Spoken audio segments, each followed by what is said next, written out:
नमस्कार। बिहार उदय न्यूज के digital platform पर आपका स्वागत है। देखिए, बिहार चुनाव की उल्टी गिनती शुरू हो चुकी है। बिहार विधानसभा चुनाव में अब ज़्यादा वक्त नहीं रह गया है। ऐसे में किसी भी वक्त बिहार विधानसभा चुनाव का ऐलान हो सकता है। और आज हम इसी कड़ी में बात करने वाले हैं एनडीए गठबंधन के घटक दल के तौर पर। आपको बता दें, जीतन राम मांझी की पार्टी हिंदुस्तानी आवाम मोर्चा यानी हम पार्टी के बारे में बात करने वाले हैं। क्योंकि आप सभी ने देखे होइएगा, अभी जीतन राम मांझी केंद्र में मिनिस्टर है। भारतीय जनता पार्टी ने उनको मिनिस्टर बनाया हुआ है।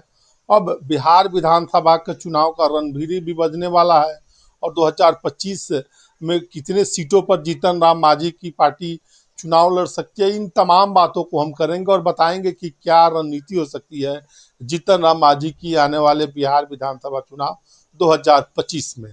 दोस्तों, उससे पहले हम आगे बढ़े, आपसे करबद्ध आग्रह है कि अगर आप चैनल पर नए हैं तो चैनल को सब्सक्राइब कर दीजिए, बेल आइकन दबा दीजिए, जिससे आपको आगे की जानकारी मिलता रहे।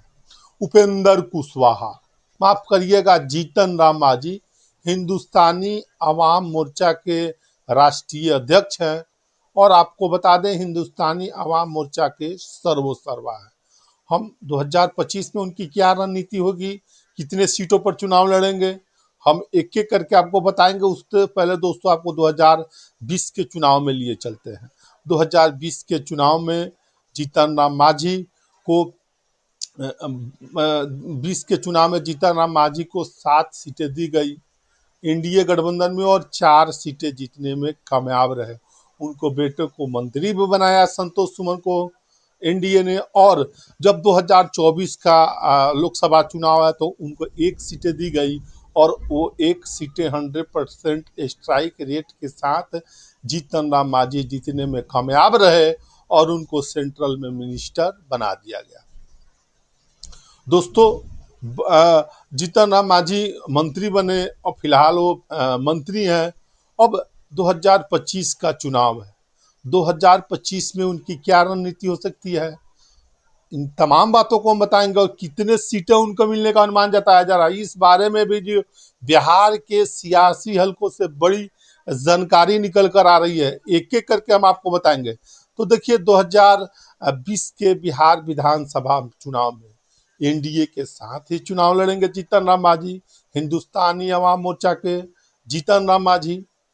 और जो खबरें निकल कर आ रही है, हिंदुस्तानी आवाम मोर्चा को 7 से 10 सीटें देने का अनुमान उनको इस गठबंधन एनडीए में जताया जा रहा है और इसी गठबंधन में वो चुनाव लड़ेंगे जीतन राम मांझी। देखिए, जीतन राम मांझी काफ़ी बयानों के लिए अपने जाने जाते हैं, बयानों को लेकर हमेशा चर्चा में रहते हैं। कभी शराबबंदी पर नीतीश कुमार को नसीहत देते हुए देखते हैं, तो कभी चूहा खाने को लेकर, ताड़ी को लेकर बयान देते रहते हैं। लेकिन खैर, वो सब बातें राजनीति है, राजनीति में चलते रहती है।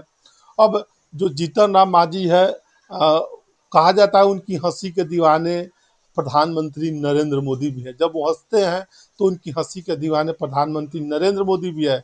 और ठीक वैसे ही नरेंद्र मोदी ने उनको एनडीए गठबंधन में उतना ही मान सम्मान, प्यार दुलार दिया है। काफ़ी वरिष्ठ नेता हैं जीतन राम मांझी, लगभग 70+ नेताओं उनका उम्र हो चुका है। लेकिन राजनीति में उम्र कोई मायने नहीं रखता है। अब बड़ा सवाल है, जीतन राम मांझी एनडीए के साथ लड़ेंगे तो जो बिहार के सियासी हलकों से बड़ी खबर निकल कर आ रही है, उसके अनुसार जीतन राम मांझी को सीटों की संख्या लगभग एनडीए में क्लियर हो गई है। सही सुना आपने, जीतन राम मांझी की सीटों की संख्या हम आपको बता दें, आने वाले बिहार विधानसभा चुनाव में जो उनकी सीटें हैं 7 से 10 हो सकती है। बड़ी खबर है जीतन राम मांझी के बारे में। हिंदुस्तानी आवाम मोर्चा के बारे में तो हमने बताया है। बहरहाल, आपकी क्या राय, अपनी राय कमेंट बॉक्स में जरूर दीजिएगा। बहुत बहुत धन्यवाद।